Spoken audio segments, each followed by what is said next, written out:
Hello friends, welcome to Business boss.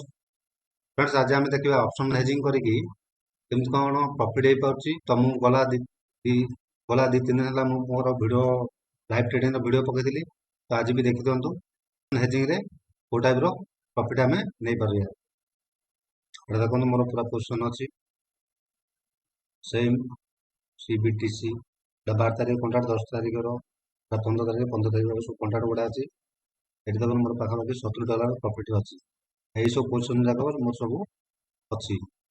तो बर्तमान मोर गोटाए दुटा पोजिशन मुझे क्लोज करदेवी 5000 6000 पाखापाखि प्लस अच्छी।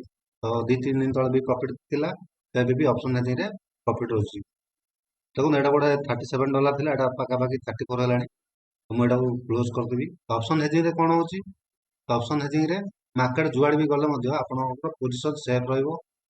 आउ खाली गोटे जिनिस ध्यान रखा पड़ो जे केते क्वांटिटी रो बा केते लॉट रो आपन नेबे ताकू धरिकी पूरा रिस्क टा पूरा मैनेजमेंट करिया पड़ो।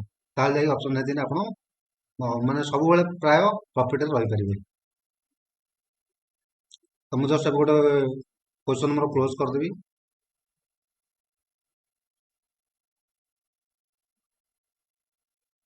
गोटे पोजीशन क्लोज कर देली तो मोर प्रॉफिट भी कम होइला, किंतु सेटा रेड हे गेला। मार्केट बहुत बड़ा मूवमेंट देला तो मुझे नहीं पारनी। बट मु आ एग्नेस्ट ऑप्शन हेजिंग दी तीन टा पोजीशन नहीं जाइछि।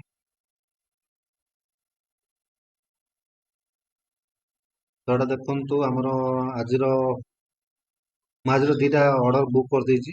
ପ୍ରଫିଟ ପାଖାପାଖି ଏଟା ତ ଏବେ ବୁକ୍ କଲି $34 ଟା। ଏଟା $25 ଟା ମର୍ଣ୍ଣିଂ ରେ ବୁକ୍ କରିଥିଲି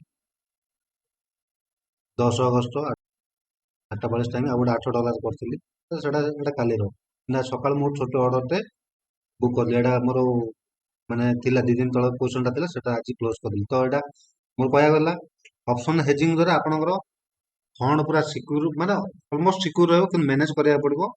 ବଡ ଆପଣ ଅଲମୋଷ୍ଟ ସବୁବେଳେ ପ୍ରଫିଟେବଲ ରହିବେ। ତ ତେଣୁକରି ମୋର କହିବା କଥା ଯେଉଁମାନେ ଷ୍ଟକ୍ ମାର୍କେଟରେ ଇଣ୍ଟରେଷ୍ଟ ନେଉଛନ୍ତି, ତ ସେମାନେ ଯଦି ଚାହିଁବେ ଅପସନ ହେଜିଂ କ'ଣ ଶିଖିବା ପାଇଁ, ତାହେଲେ ଆମକୁ କଣ୍ଟାକ୍ଟ କରିପାରିବେ। ଅପସନ ହେଜିଂ ଯଦି ଶିଖେ ନା, ଏଟା ପୁରା ରିଲାଏବଲ ରହିବ ଆଉ ପୁରା ଲାଇଫ ଟାଇମ ଆପଣ ଇନକମ କରିପାରିବେ। ତ ଚାଲନ୍ତୁ ପୁଣି ଦେଖା ହବ ନେକ୍ସଟ ଭିଡିଓରେ।